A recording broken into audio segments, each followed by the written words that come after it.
थोडंफार समाजमन या गोष्टीवरती सुद्धा समाधानी होत चाललं आहे की जे तपास चालू आहे आणि लोकांचा राज्याच्या मुख्यमंत्र्यांच्यावरती विश्वास आहे। ज्या डिमांड्स आम्ही केलेल्या होत्या त्या डिमांड्सपैकी एक उज्ज्वल निकम साहेबांची नियुक्ती आणि दुसरं म्हणजे तो पळून गेलेला एक शेवटचा आरोपी, या दोन बाबी त्याच्या पाठीमागं आहेत।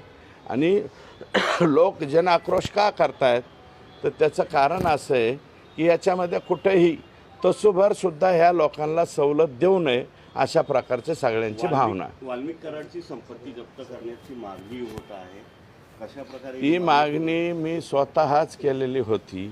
सगळ्यात अगोदर प्रॉपर्टी अटॅचमेंट केल्याशिवाय या लोकांचे धागेदोरे नीटनाटके कळणार नाहीत। कारण फक्त एकट्या आकाच्या नावावर प्रॉपर्टी नाही आहे, आका बाका चोका तुका सखा